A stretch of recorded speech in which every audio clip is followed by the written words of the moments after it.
Thank you, Mr Speaker. This bill, the Student Loan Scheme Bill, is part of a reform of the tax system and also to make the student loan scheme more effective and easier to use for students and also for its enforcement. And is that Chris Hipkins over there, the youngest member of the Labour Party, one of the 17, one of the 3 that was in the room, and he was there. He knows that he's got no future under Gough. He wanted to have a different future. Look at him. He won't deny it, will he? He won't deny it in this House. Stand up and deny it. No, he won't do that. He's one of the 17. He is. He knows it. But tonight we should be focusing on what is a real piece of legislation in front of us, not talking about the Labour Party and how they're going to enrol their leader in the next couple of months, but actually the real legislation that is here. Now we've got Ross Robinson who's moved into the front row. You know, he's the only way he's going to be in the front row if he rolls up. He knows it. Ross knows a lot of things about the Labour Party that he won't tell us either, you know. But they'll come out in the next couple of weeks, I'm sure. It's just a matter of time. But this bill is actually important because it actually reflects the bill, the student loan bill. We'll talk about the bill, not the Labour Party and their mess at the moment. But the student loan bill, the student loan scheme bill, is important because it reflects a more modern form of communication of information through the internet and also a format that students will find a lot easier to use. It also deals with some areas around the taxation consequences and how it will be done for wage and salary earners as compared to how it would be done for those earning passive income sources as such. And whether the previous process of a square-up was actually needed in both situations. Now it will be more the square-up will be needed in the case of that kind of passive or other sources of income.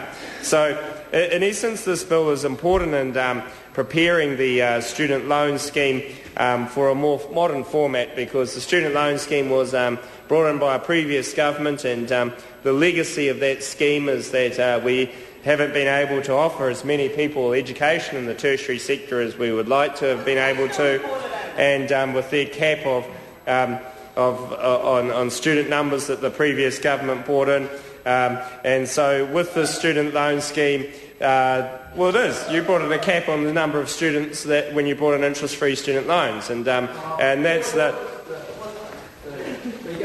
point of order. Ross Robinson. Speaker, I let it go the first time, but he has now said it twice, sir, bringing you into the debate, and I'm sure that's not what he intended. He should have actually referred to the member by their title or their position.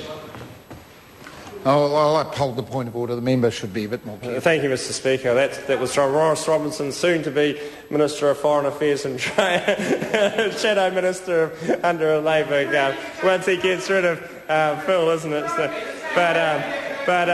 the thing is that when you look at the student loan scheme bill, that it does reflect that more modern technology of using the internet, so that students can actually get greater access to what their loan liability will be, and will be able to have real-time transfer of information about their loans. And it also enables the Inland Revenue to have more access around borrowers and repayments, and you're seeing that with the Inland Revenue looking at other forms of communication other than just written form, because that is quite expensive and very difficult for them to control over time. And so this is part of a wider movement within the Inland Revenue to more electronic forms of communication with taxpayers. And so it's an easy start, I guess, with the student population that is very in tune with modern technology, and also in occupations where they can access and use technology to a larger extent. So this bill is important for modernising our tax system, but also enhancing the student loan scheme so that it is more effective and easier to operate. So we look forward to it passing through this House. Carmel,